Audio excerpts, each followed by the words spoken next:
And we are live, yes. Welcome everyone to our little chat.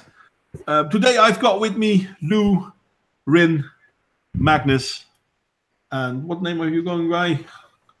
Short story. Okay. And we're going to talk. Today I've got with me Lou, race realism. Rin, And race Magnus. realism is really funny. And sorry for the feedback there. That was my fuck up. I hope it will go better now. I am really sorry about that. Anyway, we're going to talk about race realism. I found this video of Mouthy Buddha, and he's going to explain race realism. So I was thinking we go through that one, hack and slash at it as we will, and then we're going to talk a little bit about race realism, because I do think this is a funny topic, interesting topic, and very often wrong topic, if that makes sense.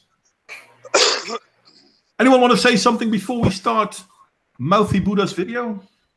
Well, I'll put it this way: if you're going to go with the realistic view of race realism, it's real that there is one race, the human race, and if you want to get technical, black, Asian, white, Hispanic, whatever, all those count as subsets of a race. There were, as far as we know, there were 3 or maybe 4 human races. 3 of them are extinct. One of them still exists. Yeah, that's basically it. There's only one human race. That's and we all just branched off and evolved different pigmentations due to the whatever was better for the climate we were living in at the time. Different pigmentations, different facial constructions, slightly different survival adaptations, but we have the same genetic core, basically. Yeah, it's basically what Darwin subscribed as. What were those little birds? I forgot them. Finches. Darwin loved finches. Finches with different beaks. That's it. Yeah. Basically all finches with a different beak. Anyway, I'm going to start the video, and I'm going to share it. There you go. Come on. I'm really, really smooth today. Okay, that's that. And I'm going to put it out there. If you want to say something, by all means, please do. And let's start. Before you start the video there, Modwain, I think 2 seconds. 2 seconds. Well, I was going to say, if you want to say something, I think it would be good to say, "Hang on a second" before you start talking. Maybe we could put in the side chat an exclamation point when we wish to speak.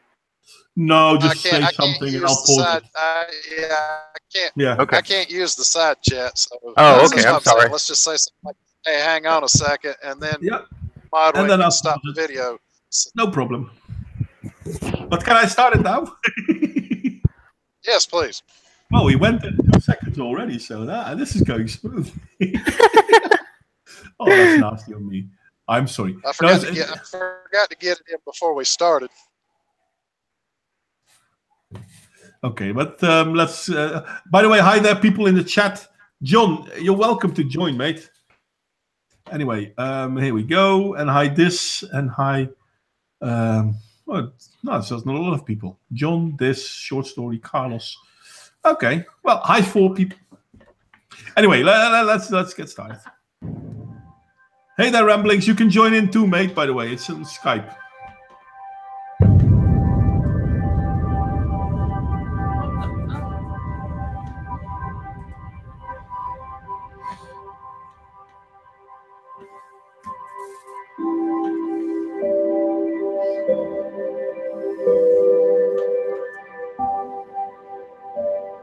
Race realism is the statement that races exist in human populations. Races are subdivisions of the human species into groups that differ in various observable and heritable characteristics, including... Okay, I'm going to interrupt him. I was wondering when I would... But he's talking about ethnicities. Am I wrong in pointing this out? So far, he hasn't really. He basically is saying exactly what I said before we started and argue with. Well, yeah. But not. Oh, sorry. Shall we continue, by the way? I honestly, the difference between taxonomical race and ethnicity, well, in a way, I think it boils down to semantics. I think that they're using a word very slightly incorrectly, but not incorrectly enough to warrant a comment from me. Well, the problem is that they are calling ethnicities race because they feel that it will put people apart further. I mean, if they would ideally they would prefer that human beings be more genetically varied than they are, so they simply believe it. Yeah, but there is a dishonesty in it. It's almost as if you're going to say, well, yeah, I mean, he's that race and he's that race, but no, you're both the same race. Yeah. As I understand it, it's like more or less like we were talking about minor evolved differences. Like one set of people had to develop a gene for lactose tolerance or some shit. Mm-hmm. Another set of people developed a gene for what is it? The blood. I'm trying to remember what it is. Sickle cell anemia, because sickle cell anemia assists a little bit with malaria. Yeah. It makes you less likely to die of malaria if you catch malaria. But unfortunately, and then somebody was talking about that tribe of Eskimos, or anyway, I forget exactly what they're called. That their entire diet consists of like whale blubber. So how they don't drop dead from heart attacks is beyond me. They must have evolved a tolerance to it of some sort. They might have evolved a genetic ability to better fight against plaque in their arteries. Well, as I said in the beginning, finches with different beaks. That's a good way of putting it. Yep. By the way, anyway, could Darwin's finch could Darwin? I don't know the answer to this. Could Darwin's finches, the Galapagos finches, interbreed with one another? Yeah, they could. Okay, then it's a good analogy. I think you have to be a certain level removed. You know, like having evolved, like branched off so far before interbreeding is impossible. Yeah. Yeah, then you get to talk about ring species, but we're not talking about ring species. Humans aren't a ring species, by the way. So well, yeah, we can pretty much fuck anything that looks like us, even vaguely. Yeah. Ask St. Clair. I mean, we are roughly 2.5 million generations removed. Or I'm sorry, 200 and let's see, what is it? Are you sure they couldn't interbreed, Carlos? Because what I read, they could interbreed. Carlos is saying that they couldn't interbreed. We're about 250,000 generations removed from the point at which humans and chimpanzees split from each other. Yeah, but we can't interbreed. Uh-huh. I just thought that might be an interesting fact for people to have. About 250,000 generations. That's not as many as you might think. Considering the actual human history is about roughly 100 to 200,000 years. Mm-hmm. And we split from chimpanzees about 8 million years ago. Yeah, I think Carlos. No. We didn't split of chimpanzees. Well, no. We have a common ancestor. Well, yeah, that was that. Yes, you're correct. I'm incorrect. I was mistaken. The common ancestor of humans and chimpanzees lived about 8 million years ago, as far as I know. And from there on, people or life evolved. Well, thank you, Davey. I thought they could, but my bad. Then I have to read up on that again. Let's continue with the video, though. Because as far as we're concerned, all humans can interbreed, right? Whether they should or not is a different talk, but they can. I've never seen an example of humans who are so distantly related they cannot breed. I've seen humans that are too closely related but not too far away. Indeed. Let's continue. I believe that's called incest. I believe that's called living in West Virginia. Yeah, or in Saudi Arabia. Oh. Or in the house of Windsor. Limited to skin color and facial features. In principle, a species could exist without having any subdivision. Imagine a playpen filled with plastic balls of various colors. Each color represents a genetic characteristic in our hypothetical species. If our species was not subdivided into races, variants of this gene would be spread randomly across the population. We would call this state a random genetic distribution. Hang on a second. Something about what doesn't sit right in my ears. Maybe I can't exactly pick out what though. Maybe it's just that it's too oversimplified. Maybe it's something he said really bothers me, but I can't figure out what it is. He doesn't go into detail and explain why genetic variation exists. Okay, so basically it is oversimplification that's bothered me. Yeah, and in this current example, he's saying like okay, if all of the genetic diversity is the same everywhere in the world, you will see the same mix everywhere in the world. Well, in order to fill in a gap, genetic diversity exists for two reasons. It's a two-step process. The first is random mutation. When you are conceived, there is a chance that some of the genes of your parents will not be copied over correctly. Yeah. And this may cause a teeny tiny change in your physiology from what it was supposed to be. Mm-hmm. Some of these changes, imagine you live in the wild. Some of these changes will be beneficial to you. Some of them will make your life a lot more hazardous than it needs to be. Like being born an albino.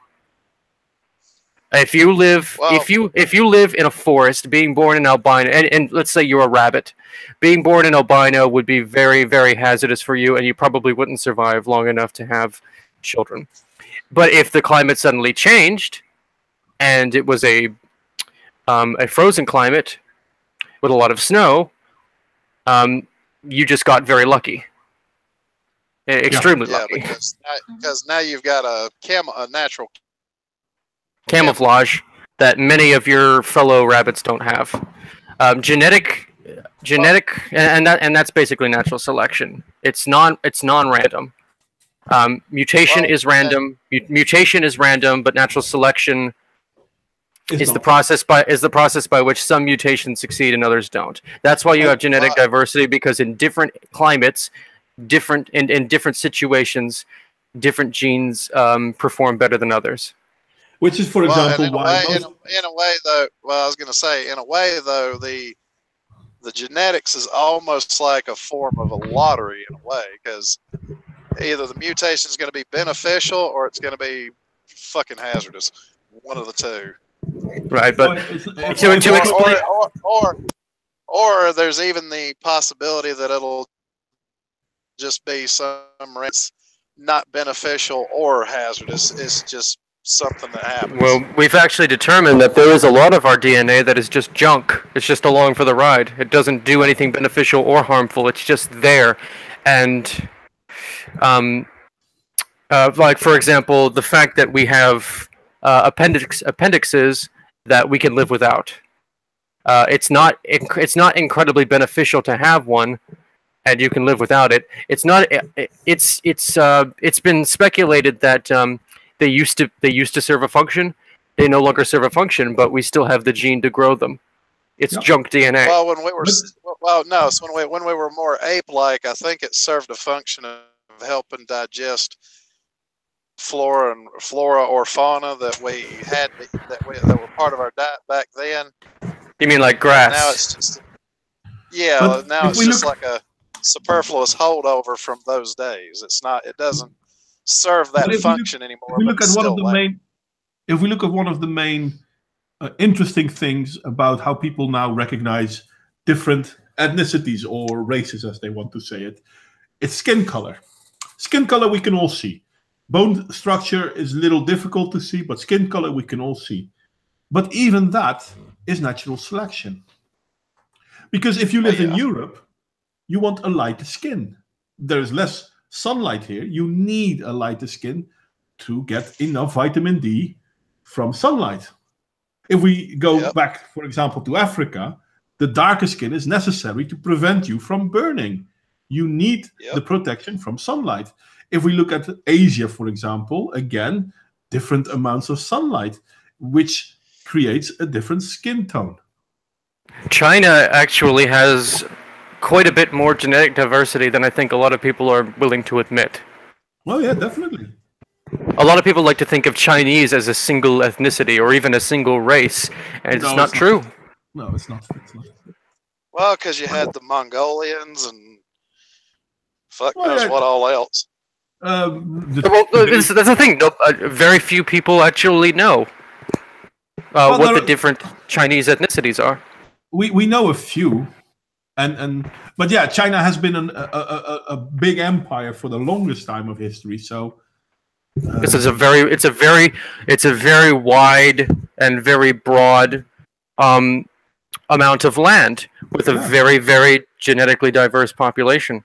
Yeah, and this is another example of why a thriving culture needs culture. Ethnicity is of lesser importance because they have different ethnicities, even within China. That's true. There are different Chinese ethnicities, but there is one single defining Chinese culture. There you have it. It's just one of the many examples I have. Anyway, let's continue. I said, hopefully. Come on, work. If all genetic variants in the human population were randomly distributed, it would be impossible for scientists to determine the geographical origin of someone's ancestors based on their genome. On the other hand, if the human species is divided into races, we should expect some genetic variants to be more or less frequent in subpopulations, depending on whether your ancestors came from one continent or another. In this case, various genetic characteristics will make it possible to trace someone's ancestry back to a continent or to a specific population of ancestors in the past. And I'm going to stop it here, because what he's talking about is because certain areas have a predominance in some gene preference, therefore different races. But basically, this is the finches. Some finches have a small beak, some finches have a larger beak. Why? Because their environment asks it of them. Morocco is closer to Spain than it is to sub-Saharan Africa. So is it a part of Europe? Or so if you're ancestrally from Morocco, are you African in quotation marks, or are you European in quotation marks? Well, you are African because that's where it is. Because that's what we've arbitrarily decided. Indeed. Africa ends. But if we look at them ethnically, they're closer to Spain. Well, not arbitrarily. It probably maybe not arbitrarily. It probably has historical significance insofar as land rights and so on. But but it's still arbitrary. If you live in Morocco, you are more genetically similar to somebody living in Andalusia than in sub-Saharan Africa. Definitely. But those differences are not based on ethnicity, but on your environment. Certain genetic changes are more effective in certain areas. You still need, because even in Northern Africa, Northern Africa isn't sub-Saharan Africa, but there's still a lot of sunlight. Therefore, your skin still needs an amount of protection, more than it would have needed in Finland. Yes. This is environment. This is not racial.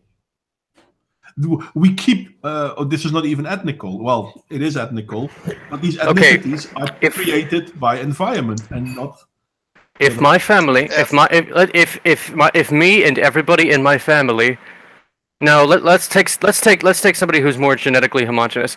Take a family from the Netherlands, and they all move to, let's say Ethiopia. No, let's say Kenya. Move them all to Kenya, and as an experiment, make it so that they can survive for several generations. Eventually, and continuous, and make it so that they cannot interbreed with the local population, and make it so that occasionally people will come over from the Netherlands to breed with them. Eventually, this family living in Kenya will be dark-skinned, even though they share very few to no traits with the local population, at least insofar, at least above the traits that we all share. The thing is, you're correct. They will be dark-skinned, but they will not. But they will not be the same ethnicity as the local population. If ethnicity Modwain, is skin-defining factor, though. Modwain, I have to say, you saying ethnical, that was the most fucking adorable thing I've heard all day. Well, they will be the same skin color, but they will not be the same ethnicity. Well, that depends, though. I mean, if you use skin color to define ethnicity, but yeah, no, bone structure still will be different. Yeah, if you, I don't use skin color as I'm using this as an example of skin color not being useful for determining a person's ethnicity. Well, fair enough, and you're correct. If you took a family from Kenya and put them in the Netherlands, after several generations, they will be light-skinned, and they will not be the same ethnicity. Well, the bone structure will still be different. This would be a very difficult. This would be a very difficult experiment to perform, but you could do it if you didn't have any ethics. So actually, we know that before. I think Carlos may be able to explain this better than I am. So I hope he's listening in on the chat. We know that the people living in America before the Europeans got there do have a shared ancestry with Europeans because they went to America from Europe during the Ice Age. And we're talking about 40,000 years ago, 30,000 years ago, something like that. The people that went from Europe to America used to be what we would consider white. But the continent of America has different climates, thank you. And therefore, they did change. Mm-hmm. The people who lived in North America effectively became their own ethnicity. Indeed. Because enough time had passed. So the whole humans are different because ethnicities it's an oversimplification of the wrong conclusion. I mean, they're still the same people, but their environment caused them to develop certain how do you call it? Certain things different. I can't find the word for things. So this is not only incorrect science that is being used here. It's also an oversimplification of incorrect science. Yes. But yeah, there's that too. Let's continue a little bit because this is what we call a clustered genetic distribution as opposed to a random one. Such clusters are present in human populations, which confirms the existence of races. However, finding these clusters merely allowed scientists to reaffirm our conclusion that races are real in humans. And here I disagree 100%. Yes, there are different clusters. This doesn't mean that our races are real in humans. It means that certain environments favor certain genetic traits.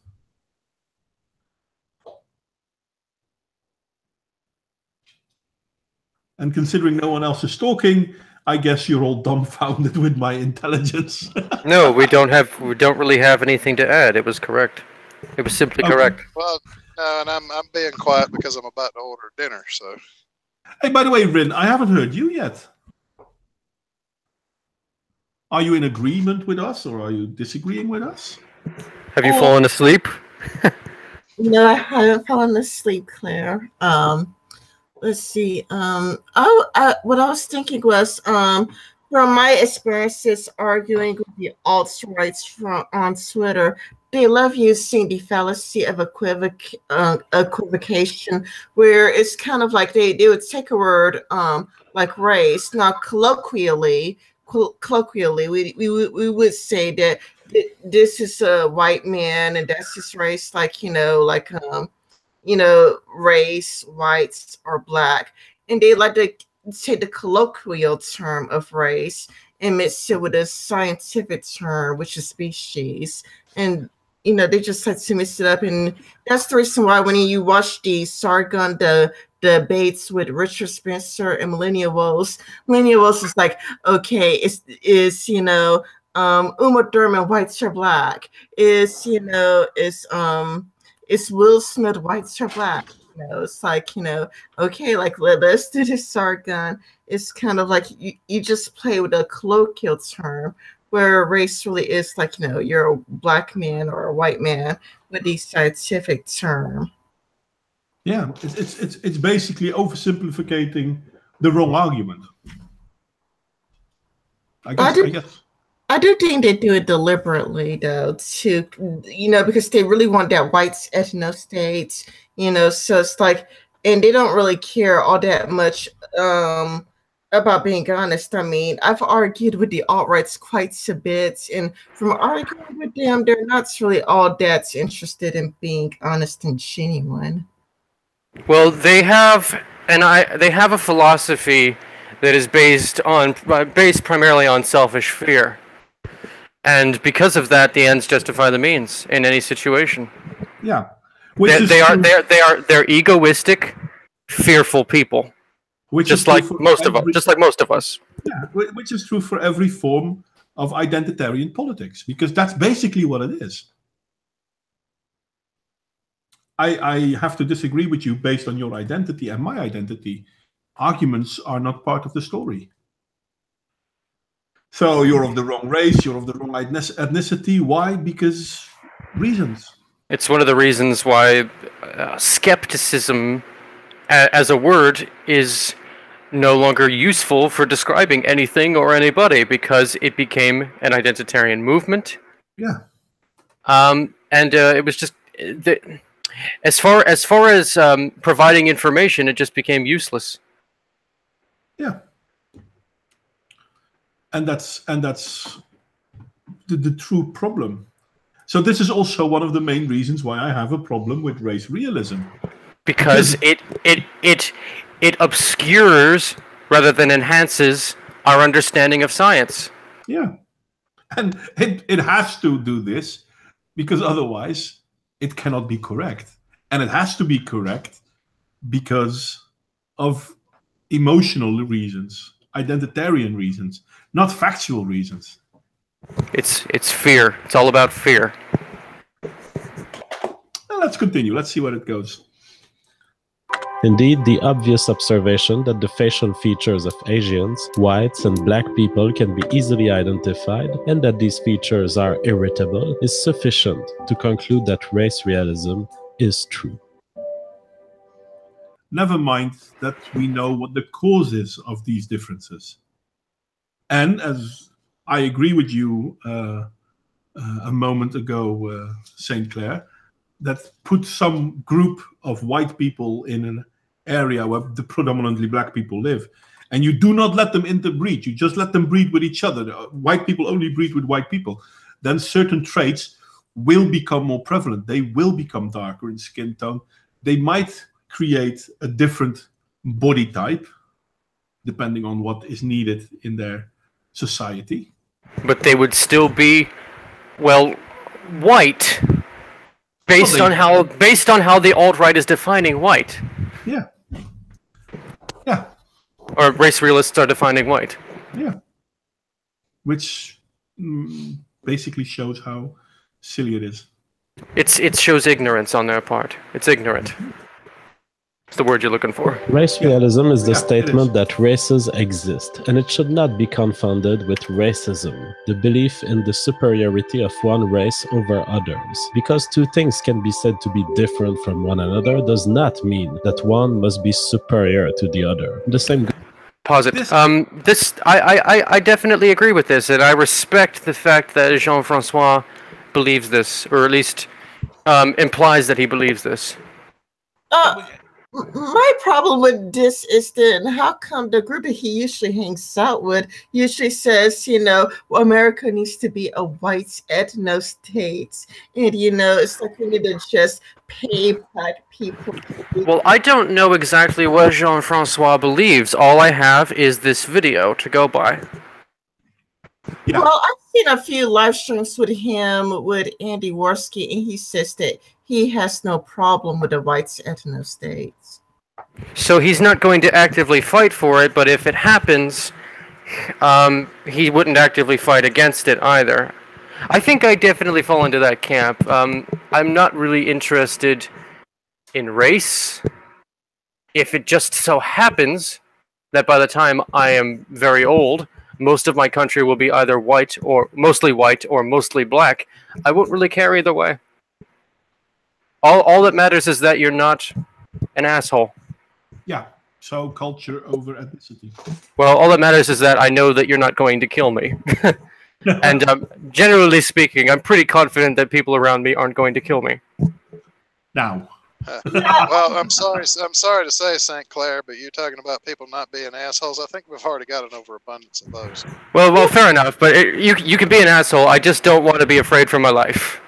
Yeah, I don't think my neighbors would kill me. I mean, one of my neighbors, they're Mexican, and you know, I get along well with the rest, so I highly doubt that they're just. I live in a predominantly Hispanic neighborhood as well, but I think one of the implied fears for race realists is that eventually they will live in a country in which they have live in a neighborhood in which they have mostly black neighbors who will gang up on them and kill them for being a different color. Yeah, that was the impression that I was under, like when I listened to Millennial Woes. You know, it's like, we're going to be a minority, we're going to be outnumbered, or, you know, it's kind of a lot like Tara McCarthy. She was on a live stream with Styx Hexenhammer saying that if non-whites become the majority, whites would be raped and terribly mistreated. I mean, I'm not going to lie, I have lived in a situation in which I have been targeted for my race and bullied because of it. That's a fact. The issue is that I cannot, in good conscience,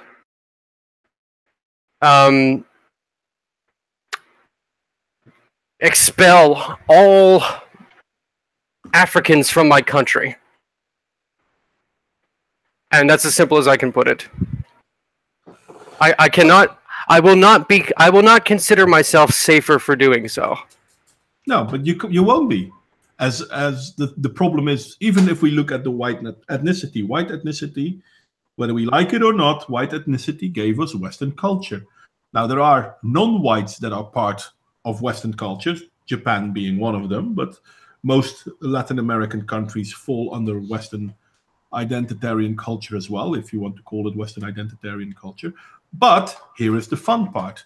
Western culture came from Europe, as did socialism, as did communism. And fascism as well. Well, yes, and all of them stem back from basically... Hegel.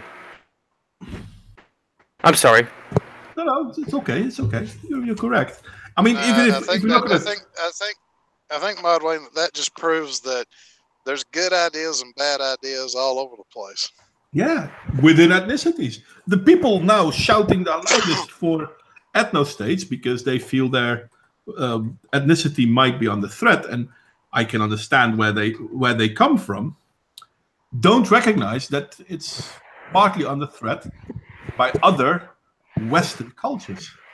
Ironically, it may be said that it is impossible to preserve Western culture whilst at the same time getting rid of communism and socialism, because communism and socialism are an inherent inevitability of Western culture. Well, I don't really agree with that, to be honest, because communism is pretty much against Western culture as a socialism. But many people who are socialists and communists claim that they despise Western culture, but socialism and communism is an integral part of Western culture. It came from it. It is a part of it. I'm not saying it's part of it, but yes, you're 100% correct when you say it came from it. This is the thing, though. And this is why an ethno-state won't work, because the same ethnicity that gave us Western culture gave us communism.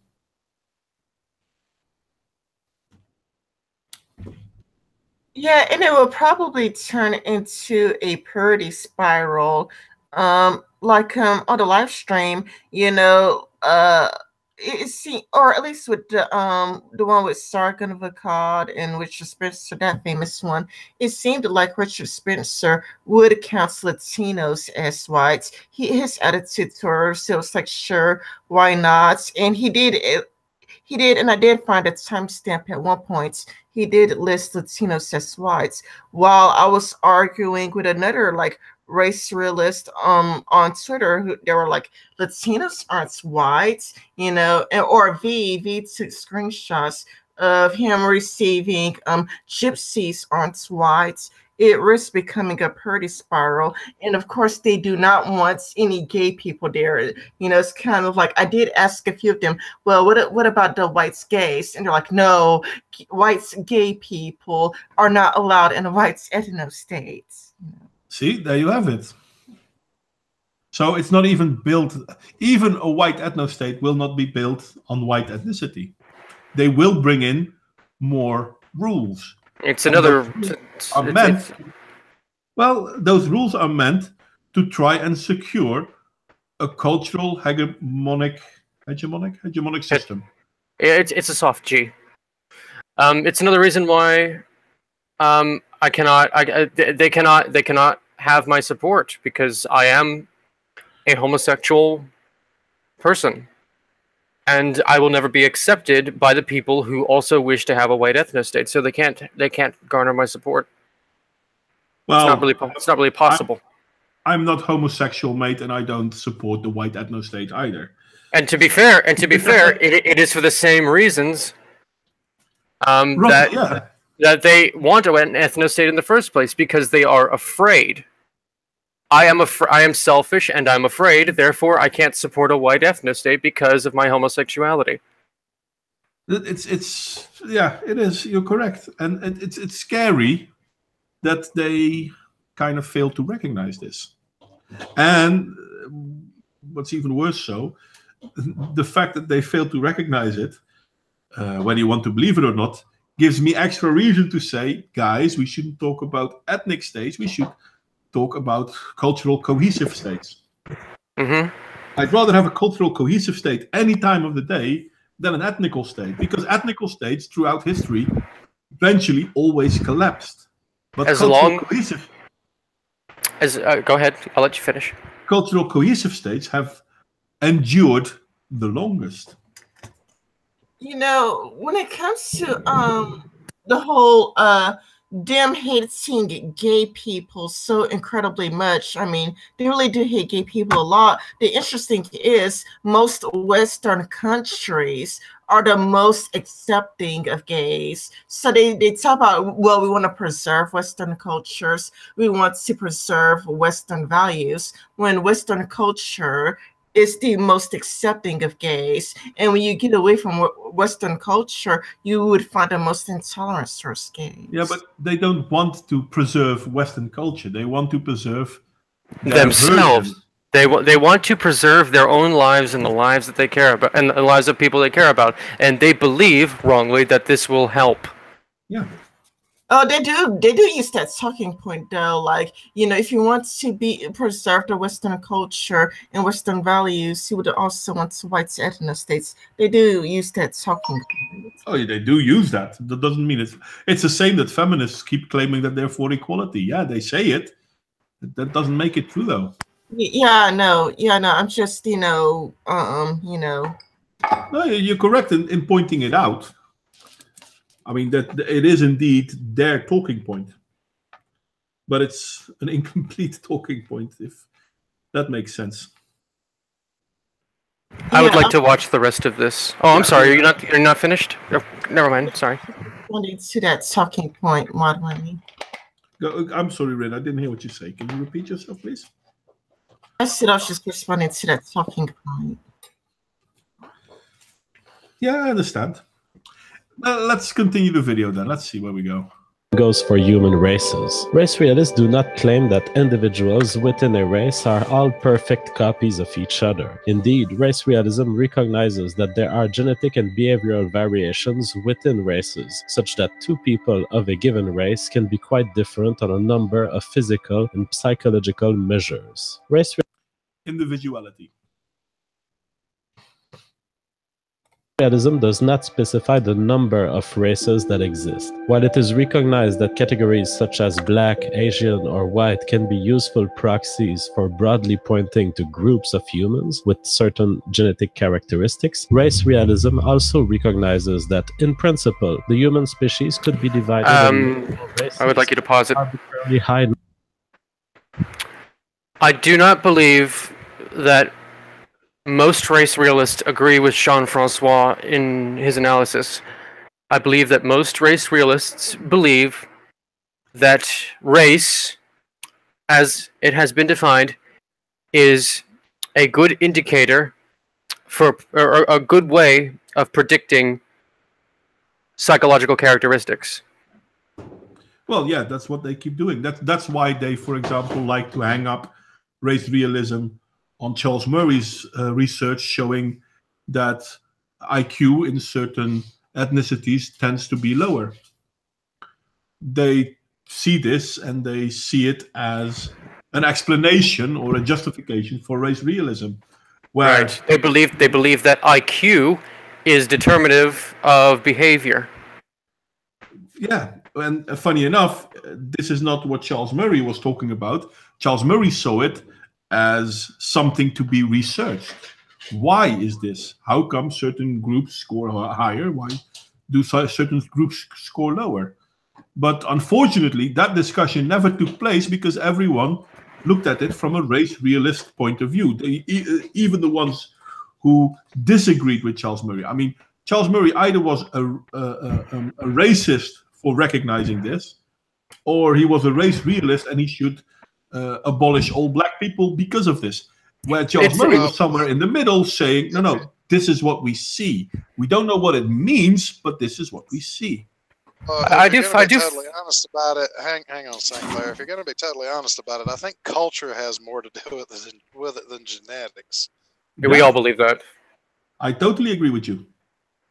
I do believe it is a little bit silly that we limit this to humans because take a look at dogs, take a look at cats. For the most part, they have lower IQs than race realists are willing to tolerate in humans.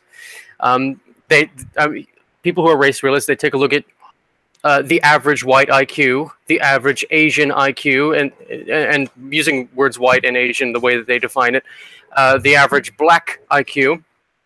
The average dog IQ is lower than the average black IQ. So why are we not advocating to purge our nation of all dogs?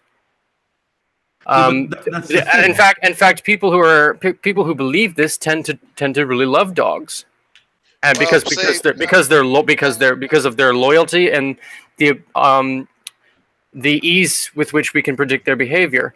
Which seems to indicate to me that IQ is not at all a very good determinative for a person's psychology or for a person's behavior. Hold up. The problem with that is I would advocate for their genocide because they always pick when I'm trying to sleep to get mouthy. Do you understand what I'm trying to say, though? Well, no, I just had to make that comment. It's like, no, I could see advocating for that because that whenever I decide to sleep, that's when they decide to go all goddamn night. Yeah, That's yeah, funny. there because I was like thinking the same thing a while back. Like they want to white ended day because blacks on average have a lower IQ, but yet at the exact same And time, they believe that there's an important part of that. They believe that because blacks have a lower IQ, they are going to be more violent. yes, yeah, they want. Yes, they are huge dog lovers. And Sarah McCarthy and the golden one, they're both vegan. That's how much they love animals. Yet, dogs and cats and whatnot, they all have lower IQ than he. And they all have wildly different personalities from each other. Some dogs are quite loving and loyal and affectionate. Others are quite violent, and it depends on how they're raised. But isn't that true for every animal? That is true. Isn't that true for every human? That's true for every mammal. Yeah, there you have it. So, is race realism, even in this, where we can clearly see there's a different race, human and dogs, canine, is there, even in this situation, truth to it? Truth to what? To race realism? Yeah. No. It has more to do with upbringing. Therefore, it has more to do with culture. Fair enough. Anyway, let's continue. Such as I'm sorry, I'm going to pause it. I like this talk because we obviously we are mostly agreeing with each other, but it's very difficult to look at this and say, yeah, you're wrong, mate. It's not difficult to say it. We have to argue why we disagree with this. Not with each other, but with the world. We need to let people know there is a problem with race realism, and this is the problem. Though, when it comes, I was just thinking more of what St. Clair was saying. When there is a bad dog, we tend to train the bad dog. We tend to try to reform its behavior. Yeah. When I find that the American prison system is more about punishing people than it is about reforming their behavior. Bad human. Bad. In the corner. In the cage you go. The thing is, if we look at dogs are quite easy to pick up into a new culture. Humans are not. Yeah, but in prison, you could reform people while in prison. That's the Norwegian prison system, and it's been very successful as Norway had a really low recidivism rate. Yeah, well, there are more... Norway also has a very low violent crime rate to begin with. I know of one single murder in Norway in the past 25 years. And it was Varg Vikernes. But the thing is, you guys do have to admit that reforming a human, a rolled up newspaper is just not going to do the trick. No, but listen, guys, because we make fun of it. I used to work in the prison system in the Netherlands, and we looked at the Norwegian system as well. We obviously are slightly different than them, but Norwegian has more to it than just their rehabilitation system. They have far less crime to begin with, so less even that certain European prisoners are in Norwegian cells because they're renting out cells to other European countries, because otherwise they have to close their prisons, which is also not a good idea because you have to. The thing is, and this, no, I'm going to finish my point, please. The thing is, when you're in prison, you spend most of your time with other inmates. So changing the culture is difficult. The culture of inmates is that of inmates. And it's very difficult to bend that behavior around. In fact, it's a very powerful culture, and it has a very high conversion rate. If you put somebody who is not a violent criminal into prison for 2 years, by the time they get out, they will have converted into that culture, and it's very difficult for them to convert back. They will be a much more violent person than what you remember. Yeah, that's the problem with our incarceration system, and they've thought of a lot of ways on how can we change this, or how can we try to educate our inmates into more adaptable human society-dwelling creatures. But they find it's very hard. And it becomes harder depending on the culture of the inmate. And I've always said you want to have a cultural cohesive state. And I always said there are predominantly three major cultures that are a problem in our Western culture. It's socialism, Marxism, it's Islam, and it's Zulu culture. And in prison, you will find two of these three cultures. Well, actually, three of three, because in America you have Nazis in prison as well, and Nazis, whether people like it or not, stem from socialism. These are very strong identitarian movements. So they will hinder cultural cohesiveness. Which in turn hinders societal success of the individual. An individual who converts to that culture and then is released from prison will have a much more difficult time making it in society than they otherwise would have. Yeah. So yeah, that's a huge problem to my simple understanding of the situation. Does that answer your question too, or your Rin? Yeah, but you were saying that Norway has like lower crime rates overall. Wouldn't that be proof that the prison system actually works? No. Over a long span of time. No, a prison system doesn't stop crime. No. What about behavior? A prison system punishes crime, but if you've got a culture where people just aren't inclined toward crime to start with, you're going to have a lower crime rate to start with. Yeah. There's a lot of theory around the justice system and how it prevents crime, but to be fair, a lot of it is nonsensical because a lot of people, depending on your culture, well, your culture is going to be determinative, the main determining factor of whether or not you're going to commit crime in the first place. You don't have to threaten people to not commit crimes if they have a philosophy that makes it unlikely for them to do so in the first place. Does this make sense to you, Win? Yeah, it does make sense to me, but I was thinking about behavior modification techniques. Yeah, but prisons are really bad when it comes to behavioral modification. That's the downside with prison, but prisons aren't really meant for behavioral changing. Prison has three goals. To sentence someone has three goals. One, you want to give a signal to your society that certain behavior is not accepted. Two, you want to punish someone for misbehaving. And three, you want to protect society from certain misbehaviors. So if you commit a crime, first off, you get sentenced. So to show you we don't like this behavior, we show society we don't like this behavior, and then we put you to jail to protect society from your behavior. That's the three reasons why there is punishment. There's three reasons why there is a prison system. Then shouldn't we find a better way for behavior modification? Behavior modification is an individual thing.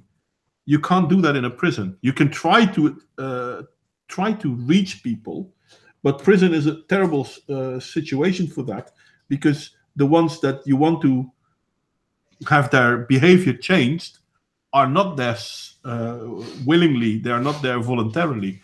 They themselves might not want to change their behavior, and you cannot force a horse to drink. It has to be a decision that a person makes on their own as an individual to learn how to be a functional member of society. Ultimately, they are responsible for themselves.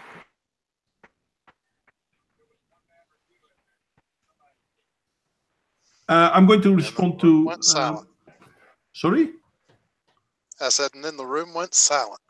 Yeah, well, I wanted to use this to respond to John the Bereaved, because John said You mean authoritarianism. Marxism originally wanted to do away with state and was anti-collectivism. Yeah, in the original text, he seemed that way, but at the same time, he was rather a collectivist as well. He just was a different form of a collectivist. He basically turned against what we now call capitalism, even though at the time I wouldn't really call it capitalism either. But yeah, okay, call it authoritarian. Fair enough. Authoritarian socialism, because socialism has always been authoritarian. There hasn't been a country where authoritarianism has been tried that wasn't inherently authoritarian. Anyway, I look forward to your video explaining it, mate. I really do. Let's continue with this one, though. 50 or even 600, depending on the level of precision that one is interested in terms of tracing back specific ancestry to specific geographical locations. Race realism does not claim that individuals of two races cannot reproduce together. The fact that mixed race couples exist and can produce fertile offspring does not mean that races do not exist. Contrary to popular belief, race realism does not require all features of a race to be inherited through DNA transmission between parents and offspring. While it is... And what? What? Race realism doesn't mean that stuff needs to be transmitted between parents and offspring. Here we come back to environment. So, wait. Your example of white people going to live in Kenya and eventually become black as well, basically he's saying, well, that means that they're black now. So it has nothing to do with inheritability of traits. or traits do not need to be inheritable. And I mean, I couldn't bring up a better argument against race realism than he does. Bro, do you even evolution? Yeah, but that's, as I said, he brings up a better argument against race realism than I can think of. Because this is a main argument against race realism. If race realism isn't inherently from parents, inherited from parents, then where does it come from? I want to hear him say that again. Could you go back a little bit for me, please? Thank you. I think here. Offspring does not mean that races do not exist. Realism does not claim that individuals of two races cannot reproduce together. The fact that mixed race couples exist and can produce fertile offspring does not mean that races do not exist. Contrary to popular belief, race realism does not require all features of a race to be inherited through DNA transmission between parents and offspring. While it okay, but the existence of traits requires that the possibility that they could be inherited. Oh no, he's not saying they can't be inherited. It says traits don't need to be inherited. Yes, they do if they are genetic. Well, that's the thing, though. No, they have to be inherited by definition if they are genetic, or they have to come about as a result of mutation. Yeah, but remember that you yourself came up with the example of putting white Europeans into Kenya, let them interbreed with other white Europeans, and then for several generations go back and look at them, and they'll probably have turned darker skin, slightly different physical. Right, build. And that darker skin will probably be an inheritable trait. That does not make them black. No, but apparently it does, because it doesn't have to come from their parents. So what he's saying is certain traits mean that you're of a certain ethnicity. How do you call it? It doesn't matter where those traits came from. If you have those traits, you are part of a certain ethnicity. So if an African couple gives birth to a child who is born an albino, that child is white. Very white. He is white, but I'm going to assume that for that they will have a different ruling. That's okay. So that would be a double standard then. Oh, yeah, would you expect anything less? Yes. The whole race realism thing is a double standard. But what he's saying here is the worst of double standards. What he is saying is you can become a black person, and it doesn't have to be because you inherited it from other black persons. Your bloodline may be coming from Europe, but you can still turn into a black person. Therefore, you're a black person. You could be considered black just because you have strange facial characteristics for a European. This sounds like some Rachel Dolezal poof, you're black kind of bullshit. Well, Carlos has darker skin than you and I. Modwain, is he black? Is Carlos black? He's more smart. He's Portuguese. No, but the Africa of Europe. No, I'm kidding. But in all fairness, I don't care about skin color. Rin is. Oh, neither do I. I want her to be in the stream because I feel she's culturally aligned to me. I feel that she's of our society. And let's just go ahead and admit it. Who could really be friends with Ren or your boy Pat or any of the absolutely adorable homosexuals we know and believe in an ethno state? I mean, really. The thing is, it depends on why people believe in ethno state, because there are people who believe in an ethno state for the wrong reasons. How can you be friends with Braving Ruin and believe in an ethno state? Well, I don't even know Braving Ruin, so I couldn't tell you. Well, Braving Ruin is Coptic, or he's half Coptic, which is Egypt. Okay, guys, I'm going to let you. It's actually. I need to go for a bio break. I'll be right back. It's actually a rather popular meme, and people make fun of him for it.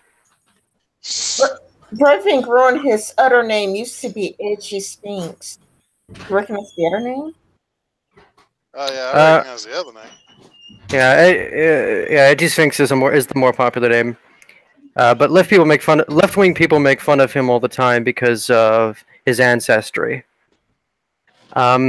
But it is technically true. He is not quite as white as you or I, and I don't know how that makes sense to. I don't. If you believe in an ethno state, I don't know how you can want him or be friends with him or even care about him in the same way that if you don't believe in an ethno state, you might care about him.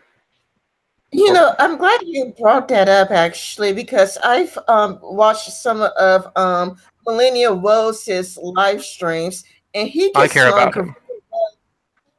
Huh? I said I care about him. And Millennial Woes gets along very well with That Guy T and Tree of Logic. It's like, it's like I was just watching Millennial Woes and Tree of Logic just having a great time with each other. They agree with each other a lot. And yet, Tree of Logic is very black, I didn't know that's what you were gonna say. I thought you were gonna mention the fact that she had a much different ideology, but yeah, I mean that's kind of the elephant in the room, isn't it? She's very black. It's like if you want a white ethno state, and if you believe that people should segregate and that people should stick to their own kind, then why on earth would he be talking to Tree of Logic and That Guy T and Aaron Genius? I mean, well, put it this way: I have dirty blonde, brownish hair. Then wash it. Am I? No, when I say dirty blonde it's an expression in English meaning brown blonde, brownish blonde. I understand. Okay. Oh, I'm sorry. But is it wrong or immoral for me to make love to somebody who has black hair? What it is? Yes.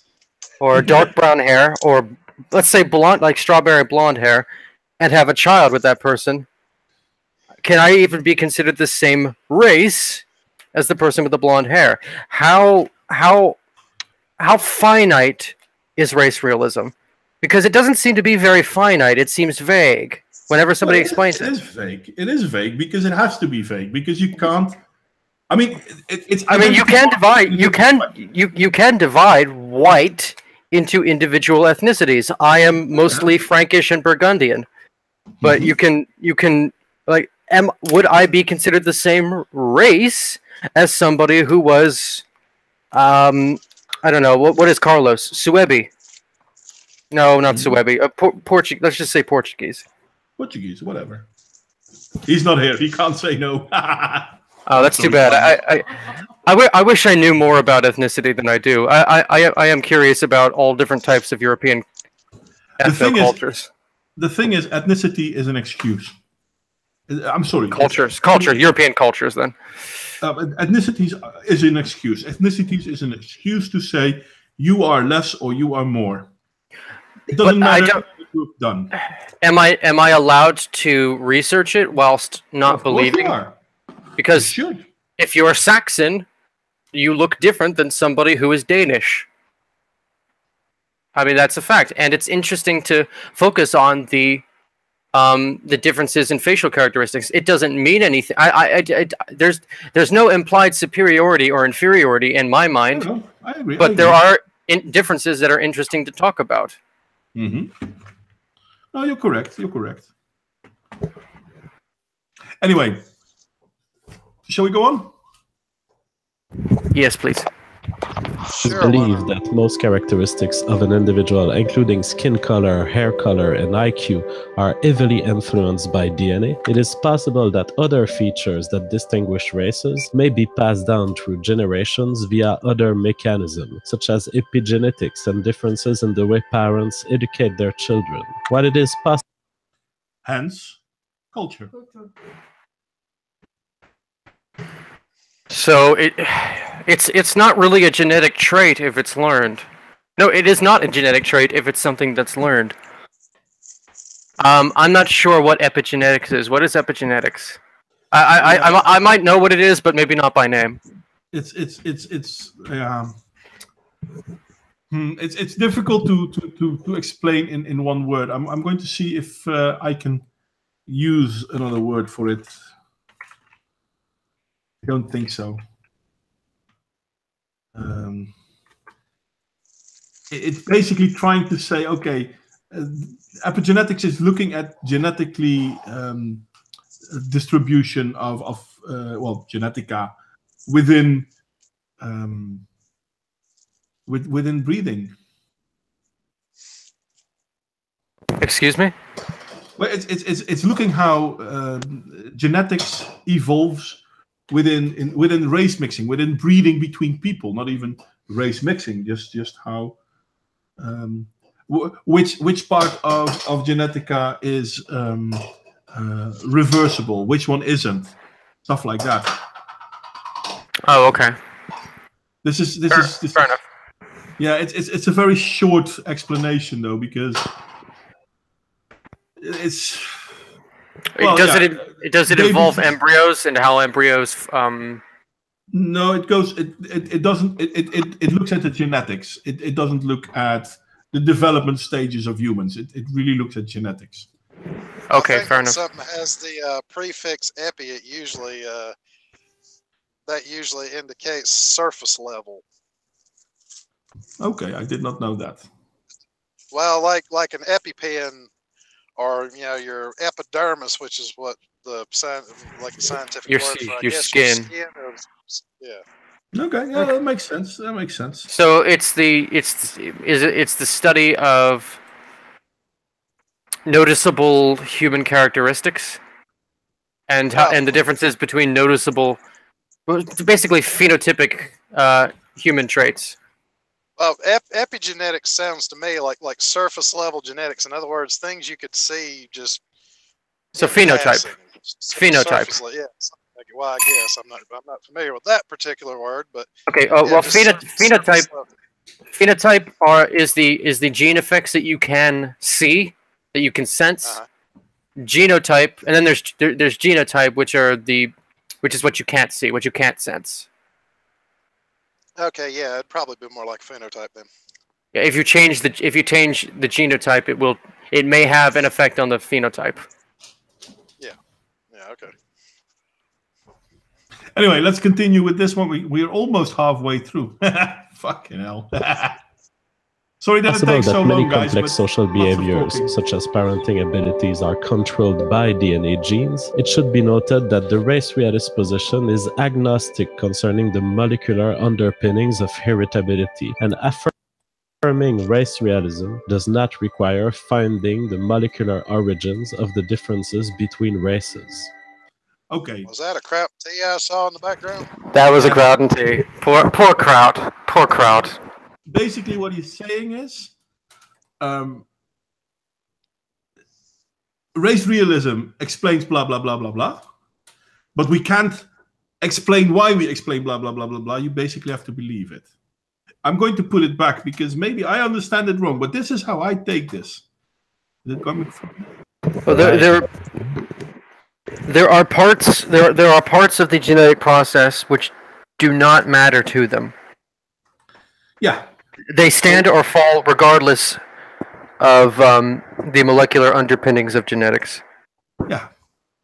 Which kind of counters what race realism is. So at certain points in time, we find it important. At other point in time, well, I think I understand. I think I understand what they're saying, and I don't think it's necessarily wrong. They understand the genetic. They understand genetic constructs without having to understand the individual molecular construction and origin of those constructs, of those genetic constructs. Does that make sense? mm-hmm. You have to understand that an individual gene is a molecule. And what they're saying is it doesn't matter where that molecule came from. What matters is that it persists. It is there. Yeah, but at the same time, they also said it doesn't have to be hereditary. And if it's not hereditary, how can you still talk about a race? You can't, because a race requires genes. A race for a race to exist requires the inheritability of traits. So I'm going to play it again. Maybe I misunderstood it. Let's see. Way parents educate their children. While it is possible that many complex social behaviors, such as parenting abilities, are controlled by DNA genes, it should be noted that the race realist position is agnostic concerning the molecular underpinnings of heritability, and affirming race realism does not require finding the molecular origins of the differences between races. So basically, the differences between races do not have to be based on genetics. Well, you know what? I'll lay some race realism down on you right now. There are some white people in this world that are fucking retarded. And there are some black people in this world that are fucking retarded. And there are some Hispanic people in this world that are fucking retarded.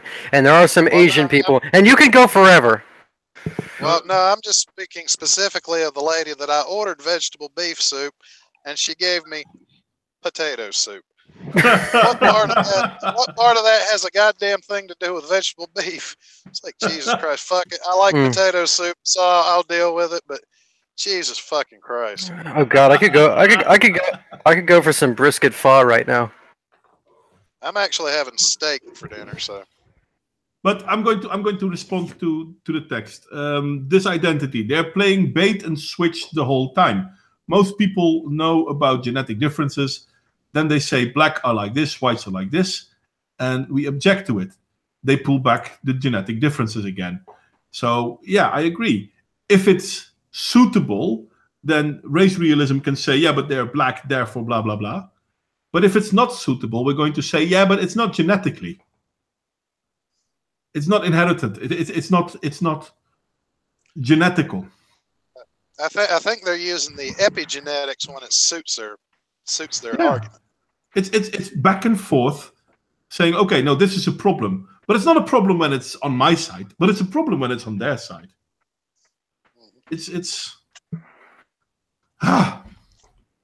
And people actually believe this stuff. People actually think that this is, how do you call it?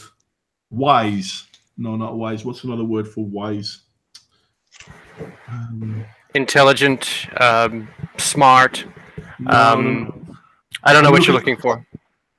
Yeah, I'm looking for. No, it's more of like. They believe it's educated. Educated. It's like you go to the wise man on the mountain and he drops some wisdom. Are you talking about enlightened? Enlightened. Thank you very much. Oh no, talk about enlightened. These people are enlightened because they recognize something that the average person doesn't recognize. But the average person doesn't recognize what they're saying because they're talking such double talk that the average person doesn't even realize that they're being lied to. Well, I like the fact that they use red pill as a word, as a phrase to explain their enlightening, because people within the world of those movies don't understand it. Even after they've been quote unquote red pilled, they don't understand the world that they live in. They believe they do, but they believe they do, but they don't. It's been explained that the quote unquote real world in the Matrix is not real. Well, see, but here's the thing: they seem to confuse being red pilled with a sudden, full blown, life changing. Now I know everything, like at the end of the movie, rather than the fact that once you were red pilled, that meant you just woke up and saw the world for what it is, and then you started your journey from there to learn more. It explains it. It's been explained in videos on YouTube that the Matrix films work in that the real world, the world as we know it, is fake. It's a computer simulation, and then the character takes a red pill that's handed to him by somebody he's known for 5 minutes, which is always a good idea. which indicates that he wants to learn more about the world, and he learns that it is a computer simulation, and he goes into, well, basically he wakes up out of this computer simulation in the real, what he believes to be the real world. But it's been explained in YouTube videos that the real world is also not real. It's also a part of the Matrix. Well, maybe it is. What I truly find funny, and this is not talking about... It's not a good analogy. No, it's not. And I do like the Matrix movies as entertainment. Yeah? Nothing else. What I do like most, though... I like the first Matrix movie as entertainment. Yeah, well, that was the best one. Fair is fair. But what I like most is that the brothers that directed it are now sisters. from the Wachowski gender. Yeah. Gender. I'm sorry, but listen, if you want to talk about the wisdom of being red-pilled, I'm sorry, but the people that gave us that analogy are not people that I would consider to be the wisest people. And then you have black pill, iron pill, all the nonsense. Yeah. Making up new words to repeat the same bullshit. Yeah, the alt-right talks about taking the red pill as a reference to the Matrix, which was written by transsexuals, people that wouldn't even be allowed in the white ethno state. The double standard with them is the double standard with them is really strong. Morpheus also wouldn't be allowed. Oh no, definitely not. Definitely not. He's black. Even though he's the one who handed the red pill. Yeah. Oh, he's the one who started the whole thing. That's quite funny. The one who hands you the red pill isn't allowed in the country that you envision. That's fucking ironic. Yes, anyway, let's continue with the real race realism explained, because we are at the summary. In summary, race realism is a statement about how genetic variants are spread through a population. It is not a moral position, but a factual one. It merely states that the genetic characteristics of humans are not homogeneously spread across the planet, and that... Okay, I'm going to interrupt him. This is the amount of double standard, because just before he started about in summary, he started talking about, it doesn't have to be genetically inherited. But now we're back to it's genetically inherited. And he's trying to make this sound as mild as humanly possible. He's defining it in a way that everybody is a race realist. And if everybody's a race realist, well, certainly enough, everybody is going to believe in a white ethnostate. Because why would, or believe in a black ethnostate if you're black, or what have you. Oh, Jesus. I have to wonder if you're black or Hispanic or Asian and you watch something like this and you find it convincing, then you want an Asian ethnostate or a Hispanic ethnostate or whatever. Or do you want America to be a black ethnostate if you're Rin? Rin, do you want, if you were convinced by this, are you convinced by this? Do you want a black ethnostate? No. Obviously not, but it's kind of funny the way that this can backfire. If somebody who's black or Hispanic or Asian and they're not very intelligent and they find it convincing. Yeah, I mean, if you watch the Golden One, I mean, he talks about like there's an Arab guy who sees the wisdom in my teachings, and he realizes that like he should just stay in an Arab ethnostate. And ethnostates is for everybody. A black ethnostates, a white ethnostates, an Arab ethnostates. Everybody gets an ethnostates. It's like Oprah. it's like Oprah. You get an ethnostate. You get an ethnostate. It is. I'm reminded of Black Hitler. Well, but why? Because even white Hitler had this idea. Well, fair enough. He did. Yeah, but he's no longer alive. I mean, Which is a good thing. Richard Spencer and Gazi Koso, Black Hitler, they talk very identically. Like Gazi Koso, Black Hitler, he keeps talking about his ancestors, and Richard Spencer also keeps talking about his ancestors. Mm-hmm. I like to think, no, Gazi Koso is a lot more. Well, yeah, you're right. They do use the same rhetoric. I would like to think that Gazi Koso is a lot more open and honest, and very, his language is a lot more aggressive because of it. But in general, yeah, they have a similar philosophy. Well, I'm not sure how honest Gazi Koso is. He said, like, on the very beginning of the show, about I don't know, 3 years ago, that he hates English and that he's studying Afrikanese.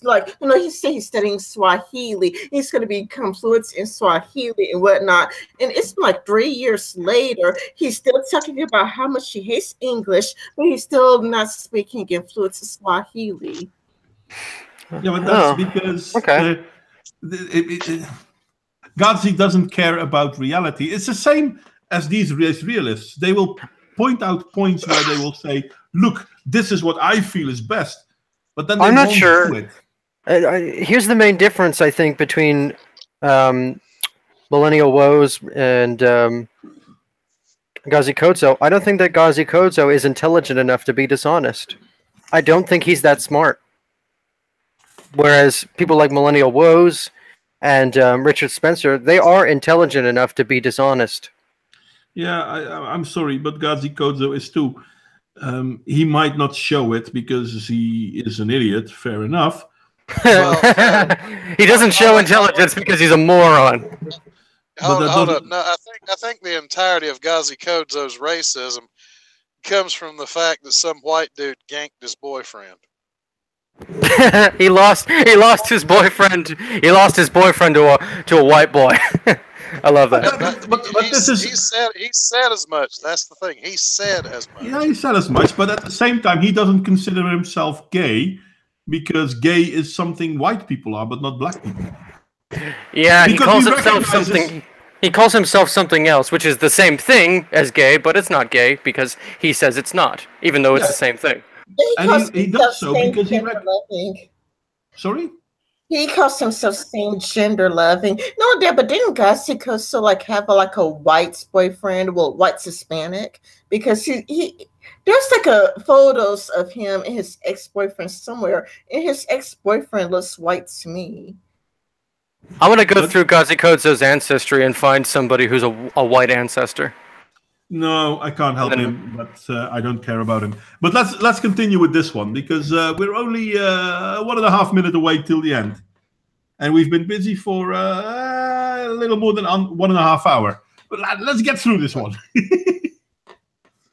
That the genetic variants found within an individual provide information, allowing one to trace their ancestries to different groups of humans who have lived in the past. The denial of the existence of races in humans is a denial of the complexity and diversity of human genetics, physiology, and cognition. It is this.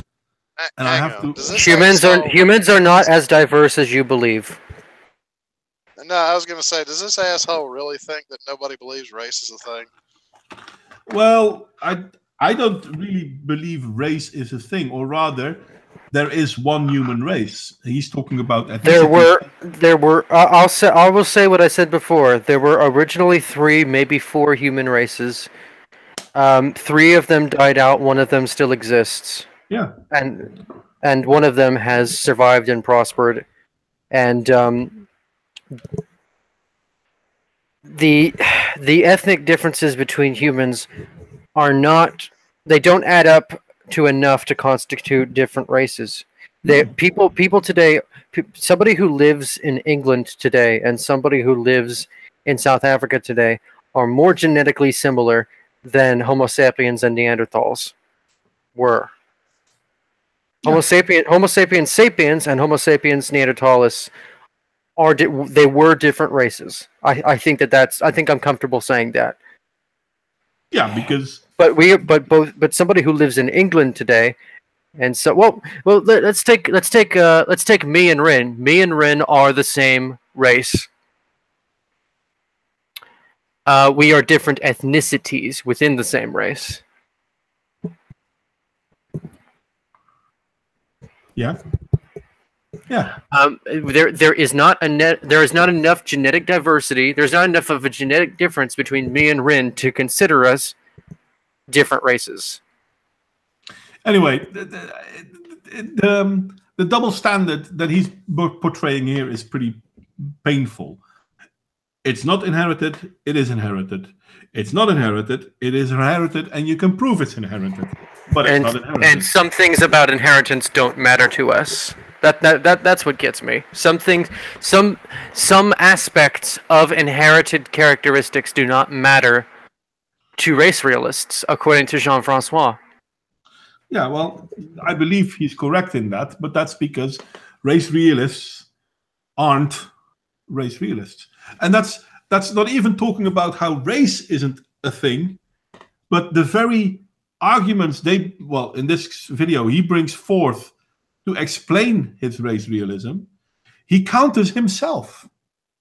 I mean, when it comes to race realists, I mean, they just, when listening to Millennial Rose, for example, he contradicts himself a lot. Like throughout the live streams he's in, he is constantly contradicting himself. It is like when they're talking to other people, they just say whatever they think would suits their narrative. They don't really care. They just want to white ethno states. It's like, well, if this was to my narrative, I'll say it. Yeah. The intellectual level of this video is low. Yeah. I'm sorry. No, I agree. It's not scientifically accurate. It's far too simplified, and it's unlikable. It's also presented in an unlikable way. It sounds like it's edited. It's edited by Mouthy Buddha in a way that makes it look like an advertisement. Well, of course. I mean, they're pushing a narrative. So I can understand that. I'm not going to argue on that. And advertisements are not likable. Sorry, go ahead. But, kids, I hate to do this, but I'm going to go ahead and boogaloo because I'm being offered a threesome. My pillows want some head, my sheets want some ass. So. Funny.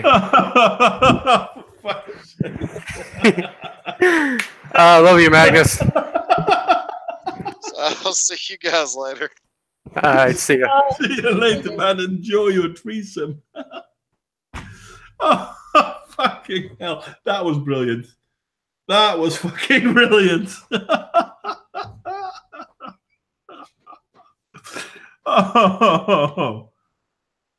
Sorry.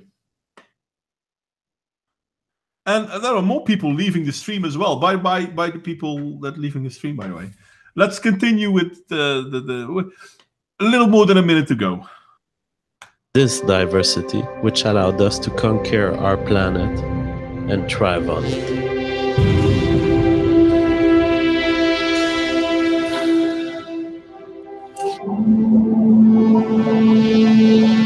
And here, he just sounded very full of himself. Yeah, I know that Carlos is debating GF, Davey. I know. That's why he's not here. I wish he would be here. And I'm sorry, but I can't check. I can't listen into their stream because that would then fuck up this stream. So I try to follow the chat that's going on there, but it's going so fast that I'm not even trying that. So, and yes, 1 more minute to go. Well, I think there's no real text here, John. But I'm sorry, Rin. You were saying something. I interrupted you. No, I said what I wanted to say. He just sounds really full of himself. He does. But he contradicts himself as well. And he claims to be smart. He claims to know this stuff, studied this stuff. Oh, he's not the only one. I mean, Millennial Wells, he does the same thing. It's something I really noticed by the alt-rights. They tend to contradict themselves a lot. Yeah. Yeah. And I don't understand. I mean, if you believe in something that is contradictory, what kind of doublethink is needed to actually believe it? Yeah, I mean, it's strong to doublethink. I mean, this is how you consider they're very ideological. You can't even tell them that they're wrong, because if you try to tell them that they're wrong, all they're going to do is double down. Yeah, which is a problem to me. St. Clair, I've been looking at that chat. It's you can't finish reading what someone has typed because it's gone before you finished reading, and humans read pretty fast. It's like what 2,000 people watching. Oh, 3,500. You can't even make up words. It's going too fast. So I hope that answered your question. No response? Then I assume it did. I don't know how to respond to that, because I see 11 people watching it. It's not going by very quickly. Oh, that's here. If the ones where Carlos is now at Andy Warski Live. They've got 3,000 somewhat people watching, and I was just asking the people watching this chat what they were thinking, or watching this video, or watching this live stream. Oh well, they've been giving some responses, and they've been talking amongst one another.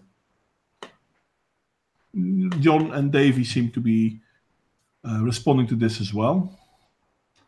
I should pay more attention to it. Yeah, I'm trying to pay attention to it, but considering the fact that we are going so slow, I didn't refer to it a lot. Let's continue with the video. I mean, still almost 1 minute to go. It's mostly noise now, I think.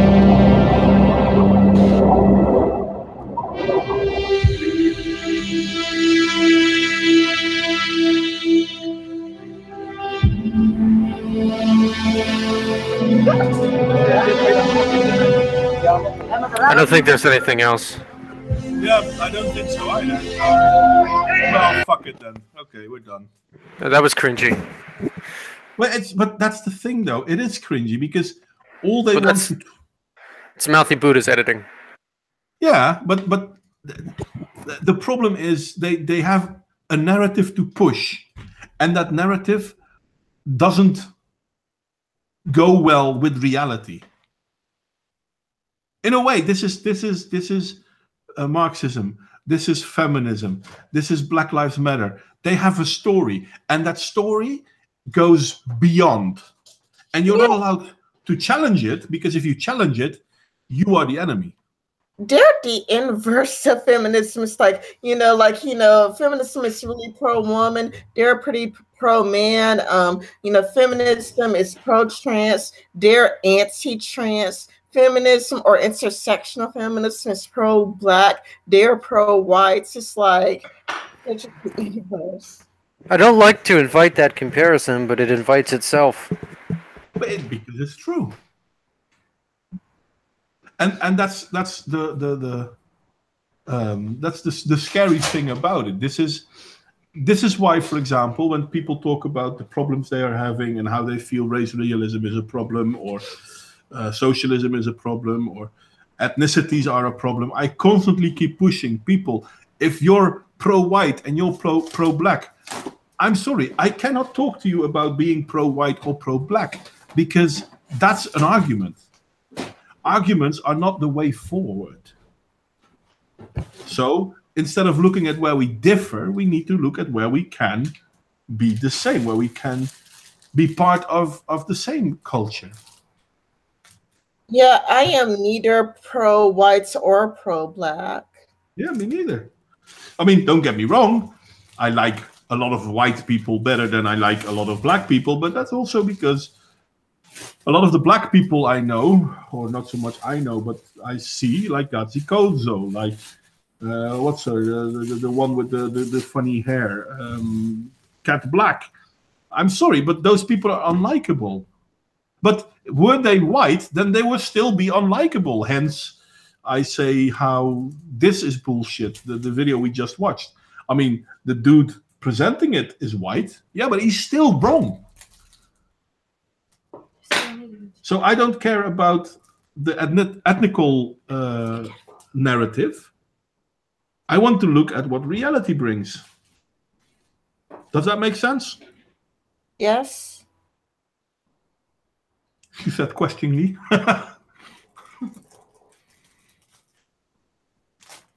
The only solution is being pro-individual. Group identity is for morons. I tend to agree with you. I don't. But there is more to it.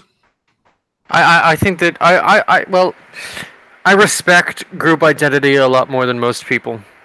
I think a lot more than most people who are not race realists, or not, or more than most people, more than most libertarians. I think I have a respect for group identity and groupthink because it provides solace. It provides the illusion of protection. Well, I would not even the illusion of protection. It brings. Listen, it's easier to deal with problems together than on your own. Well, yeah, fair enough. And I think that's pretty easy to understand. It doesn't need further explanation. But that's why I try not to talk about how I'm against identity politics, because in all fairness, I'm in favor of the cultural. I've been using this term so much that I keep forgetting it. It's really bad. Cultural cohesive societies. But to have a cultural cohesive society, well, there is still a group thing going on. I'm sorry, then. I don't know what you meant, John. Can you explain it? Because no matter how we look at it, if we have a group, therefore we will have group identities. The thing is, I don't think group identities should be the be-all and end-all of a group. It shouldn't be the mainstay. It shouldn't be a high, how do you call it? It shouldn't be of high importance. It's something we will have, but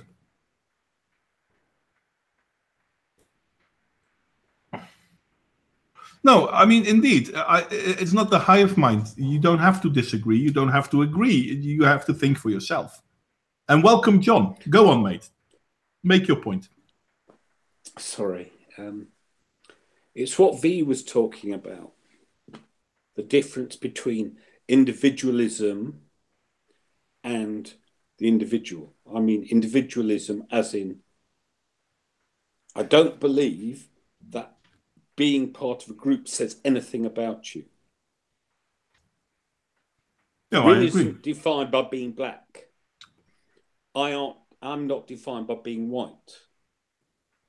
Knowing that I'm black and Rin is black and I am white tells you nothing about either of us. Agreed. Mm-hmm. That's what I meant. But that's just one of the ways to look at it of an identitarian way. That's what I meant. This is the problem with these words. You can't. It's very difficult to express yourself concisely because everyone reads the same few words in fundamentally different ways. Yeah, that is true. Well, okay. But yes, I mean, there is a perpetual. What's the word? Tension between the individual and the collective. We are a social animal. No one does anything alone. Yeah. You're born into a family. You want children, you get married. You're in a family. You have a family. That you know, if somebody goes off to the wilderness with literally nothing, no clothes, no implements, all made by somebody else, they would die. Yeah, this is also why, for example, we were talking about the penal system a moment ago. The worst penalty there is solitary confinement. Yeah. You know, there is this myth on the right that the individual achieves. The individual does so much, but you need a lot of other people to join in to get the individual requires. Well, the individual achieves, but they require a group. Yeah. Exactly, in order and there's this tension. So there's a tension between too much group on one end and too much individual on the other end. And of course, the same part is in the middle, which all our societies, from the United States to, you know, the likes of Norway and Sweden, recognise just in different ways. Yeah. That's intelligent. No, that's true. It's true. But this is also why I don't mind talking about being an identitarian. I mean, even in my way, I can understand people calling that identitarian. I don't think it's correct, but linguistically speaking, yeah, sure. I mean, I talk about the cultural cohesive state, and everyone who belongs to that culture, you could call that an identity group. Yeah, by measure of linguistic possibilities, you could call it that, but it's not about hive mind mentality. It's not about group mentality. It's group mentality will be part of what humans do always. If you identify with a group of people, you have to do it intelligently. Saying that, well, these people are white, and they say therefore white people, and I am white, so I will support them, is not intelligent. Well, I don't think it's intelligence. I agree with you. You're supporting a group, and you're attaching yourself to that group based on too little information. I agree.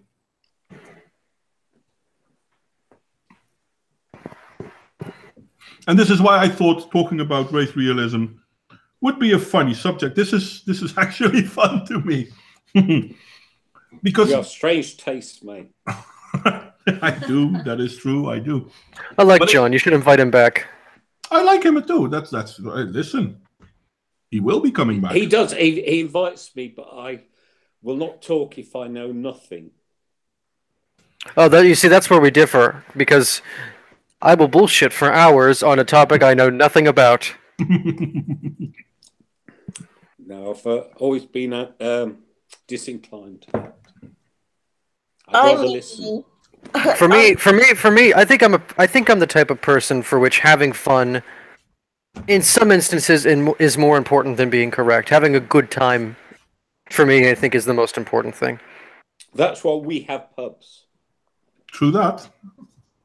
For me, I'll just come on Modwain's live streams. It doesn't matter how well I know the topic or not. But I mean, if I really do not know the topic at all whatsoever, I'll probably just listen. But I usually just come on no matter how well I know the topic or not. It's just nice being invited. It's nice to get different perspectives, especially with us Europeans over here. Yeah, the thing is that I understand the three of you. For me, the stream was a little bit difficult if I look at purely language. So I had to concentrate a lot to listen, and I'm really tired. So it was enough for me to just listen.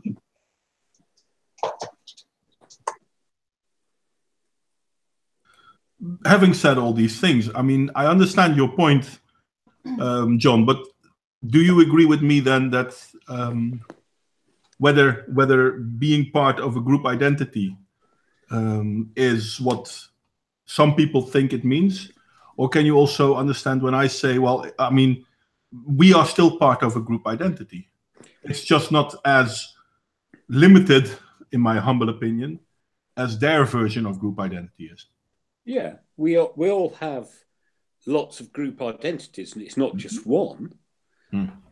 But if we get to choose our own, not based on innate, unalterable characteristics, but upon interest, culture, and so forth, that's fine. But it's when somebody says, "You're white, therefore you're racist." Yeah. You've never even met me. You've never heard me speak. You don't know what my opinions are. Don't tell me what I think. Yeah, no, I agree. There was a time in which I had a YouTube channel, and I built up this YouTube channel over the course of years, and I had 5,000 subscribers at the height of it. At the time, looking back at it now, those people were my community. Those are who I identified with. The people who watch my videos and subscribe to me because they believe similar things to me or they find me interesting. And I would always, talk to them, and I would always invite people on to speak with me. And that type of identity or identitarianism is what I respect. That it's in fact it's not even identitarianism as much. It's more it feels organic. It feels like friendship, or it feels like people joining together because of shared interests, and shared interests that are legitimate, rather than, well, we belong to the same group because we're white and we care about white identity. That's not. That's it's inspecific to the point of stupidity. Yeah. It's basically saying you have blonde hair, therefore blah blah blah blah blah. But it goes more than that. The people in the chat today, I don't know their name. No, I know their chat name. Yeah, one of them, I said, it's a him. I said to him, I don't even know your sex, and we'd been chatting for ages because it didn't matter. Yeah, utterly irrelevant. I don't know his name. I don't know his sex. This is something I've always said when it comes to online presence, and I used to play MMOs for the longest time. I mean, I've played Asheron's Call. I've played Meridian 96, I think it was called. Can you imagine? Oops. Sorry, I accidentally muted myself. But to me, online presence is quite simple. If I talk to you online, you're a dude. I don't care about your sex. You're a dude. Why? Because certain people will try to play women, and then they try to use their feminine giles, whether they actually have them or not, to get you to give them things and coerce you into certain things. No, online, everyone is a dude. Did you just assume my gender because of my character's gender? Yep. No, I didn't assume your gender. I didn't care about your gender. I just thought you're a dude. Well, yeah, I mean, I understand that. I was just trying to be funny. I know, but I don't do funny here, right? Oh, of course you do. It just needs to be a well-constructed. Just needs to be a well-constructed joke. Yeah, and you have to, bring it forth in triplicate so I can study it. And I'm not very good at constructing jokes properly. No, I'm just kidding now. No, but the thing is, when we're online, I don't care whether you're a man or a woman. Why would it matter? And this is a genuine question. Why would it matter whether you're a man or a woman when we have a discussion online? And yet ideologies are built on that very premise that it does matter. I'm sorry, answering Modwain's question. Why would it matter when you play a game? Depends what kind of drama you want when you're failing. Seriously. No, it's something that I never understood. I mean, yes, men and women are different, but so what? Men and men are different. Women and women are different. So what? Exactly. The overlap is larger and more significant than the differences in many ways. Indeed. All right. I've noticed that I've not added very much here, and I need to go now. I need to go. We're going to call it a quiz anyway. Sorry, thank you for joining, mate, or your willingness to join. But yeah, we're going to quit. Didn't I send you a link though? Let's look. I thought I sent it you, but maybe I didn't. I didn't send you the link. I'm sorry, Father Nutten, my bad. But yeah, no, we're going to call it quits. We had a very long talk on race realism. We had some talk, a little bit of talk about what is and is not a good way of looking at group identity. And I would like to thank everyone for coming. If anyone wants to say something as finishing thoughts? Nah. Bryn? I'll send you a link after, Father. Much more like as the final thoughts. I'm actually going to be having a similar discussion about this tomorrow with Kevin Logan. Kevin Logan. Oh, crikey! The dude won't even talk to me because I had a talk with Chrisiosity, and therefore I'm the enemy. What, for talking to Chrisiosity? To talk to you? I'm sorry. You both talked at the same time. What did you say, Ren? So Kevin Logan refuses to talk to you? Well, I have invited him once, but I've never heard back from him. Me and Kevin Logan, he's gonna come into my live stream tomorrow at noon Central Time, and I don't know how it's going to turn out. It would be interesting talking to him. Yeah, well, I wish you good luck, and if I have a time, I will look in and try to be in the chat. But I have to work tomorrow, so it could be during that. So tomorrow noon Central Time or Chicago time. Yeah, I have no idea what that is. I'm in It's Central about European. 6 hours, I think. 7 to you. So it would be 6 hours before this. 6 hours before this. Right now, I would be at work. Yeah, right now it's 6. It's 6:24 for me. Right now. No, so then I will be at work. Too bad, but okay. Well, I will look into it, obviously. And yeah, I wish you good luck with your stream tomorrow. Yeah. I will put a link to your channel in the description so that people can find you. Thank you. Yeah, you're more than welcome. I hope you'll have a good talk tomorrow. Yeah, me too. It would be this would actually be my second time talking to Kevin Logan. We were actually in an SJW live stream together, even though I'm not an SJW or a feminist, but I was invited though. Yeah, because you're friends with Chrisiosity.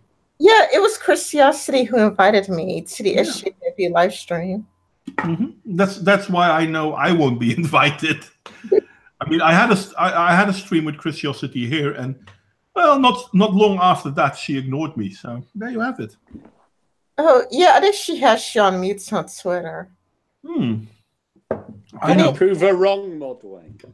Well, yes, obviously. No, actually, no. I have to admit, I did not prove her wrong. She proved herself She wrong? proved herself wrong. Yeah, that's. And then I merely pointed out, hey, wait a second, you're contradicting yourself. Which was enough. Yeah, and Kevin likes Christiosity. Yeah, because they're in the same clique. Yeah. Together with what's her face, Christy Winters, and I forgot the fourth one. You've got two more. You've got Michael Rowlands and the Aussie guy. Anyway, we're still live. We're going to call it quits, but yeah. Saint Clair has already left. John, do you want to plug anything or? Oh Lord, no. Oh, fair enough. Well, yes, they're all Dr. Winter's minions. Thank you very much. Anyway, thank you all for coming. I hope to see you all soon. And thank you for talking with us, Rin, and thank you for joining us in the end, John. And I hope to see you all next time. And we're going to go offline now. Wait a second. Go on.